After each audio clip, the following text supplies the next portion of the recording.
Hello! Thank you for joining us again at Laura the Vegetable. My name is Laura Toons. Welcome to our kitchen. Today we're going to be making a vegan chili. I absolutely love chili. We did use the meatless ground beef or whatever you want to call it. I did make sure that this one was vegan, so it's good to go. Alright guys, let's have some fun!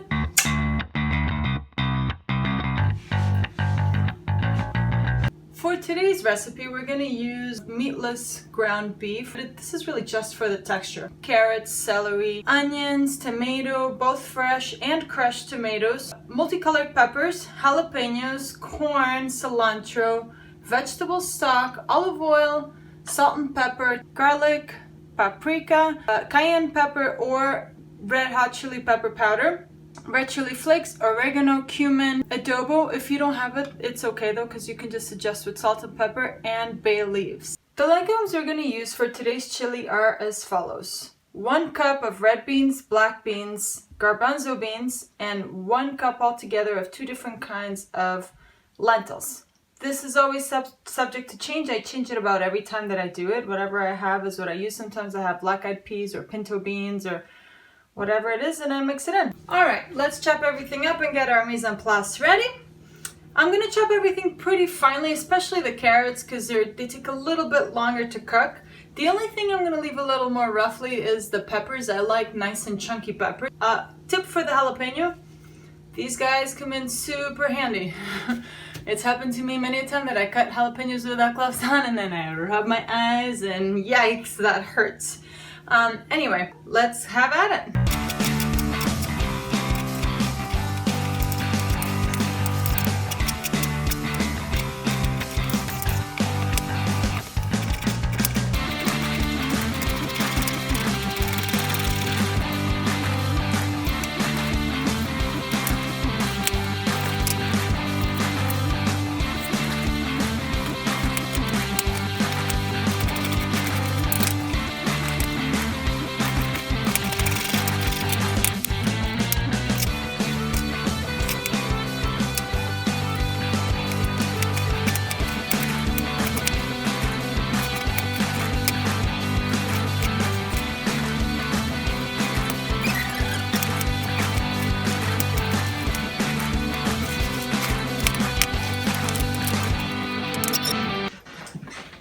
This pan has been getting warm on high heat for about 2 minutes now, so I'm going to go ahead and add enough olive oil to coat the pan. I like to be generous right at the beginning so I don't have to keep adding. We'll give it about a little bit less than a minute. So let's go ahead and start with our onions.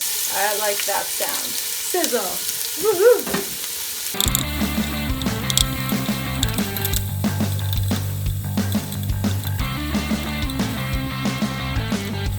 Alright, the onions have been going for about 2 minutes. They're starting to get a little bit translucent. Just a tiny bit. I'm going to add the celery.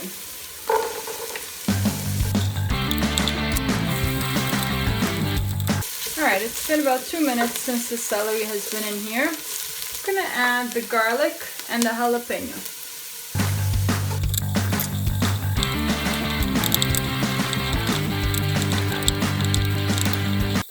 Alright, it's been about another 2 minutes. So we're going to add the carrots. Carrots take a long time to cook, so I like to add them early on. Make sure they're nice and soft. I don't like crunchy carrots in my chili, but I do like soft carrots. I think they're delicious on the chili.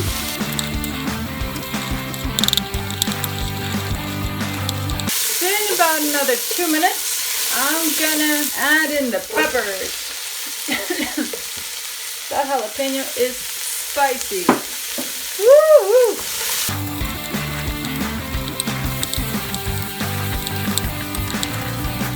Alright, it's been 10 minutes since we added the peppers. We're gonna add our meatless ground meat.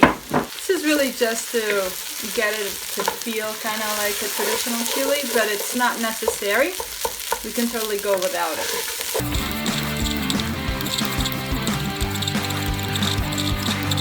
We've let our meatless ground meat incorporate nicely, so we're going to add the tomatoes now.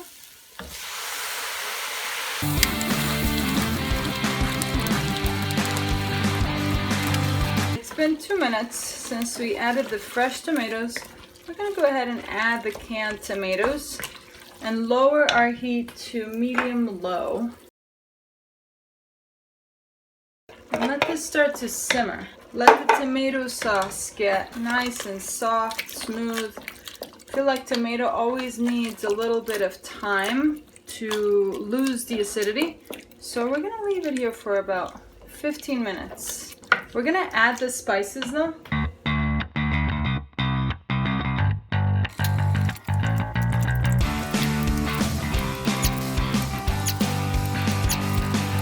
It's been 5 minutes since we've added the tomato. I'm gonna go ahead and add the vegetable stock. Because I'm gonna leave this for another 10 minutes at low heat.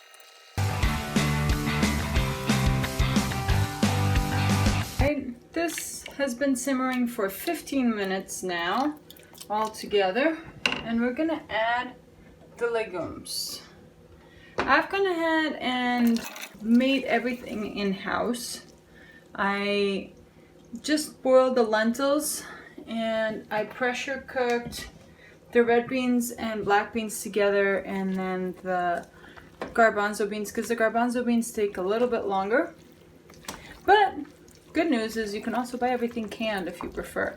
Another thing that I like to do, I like to save the aquafaba, which is basically the water in which we cooked some of the beans, because if you need a little bit more humidity on the chili, it's much better to use aquafaba. It's much more flavorful.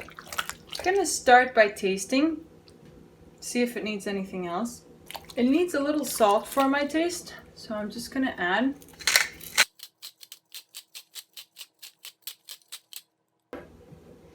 Gonna add the corn and the cilantro.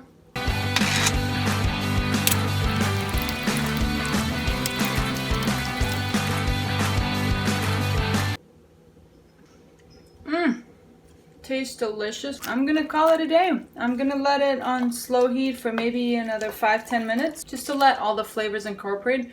Tomorrow it'll be at its peak. All right, let's see how this thing turned out. I think it looks pretty awesome and I'm excited about it. Let's try it.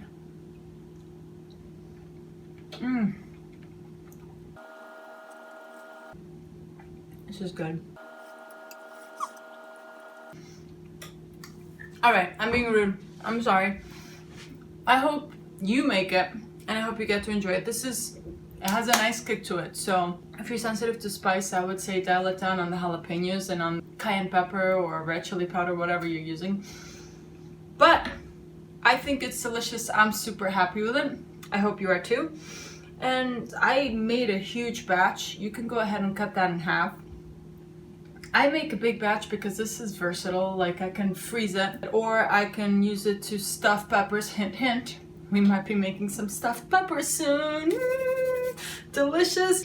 Anyway, thank you so much for joining us again today. Please do subscribe to our channel so you can get more delicious recipes and fun projects to do. Let's keep making stuff ourselves, whether it's food, whether it's projects.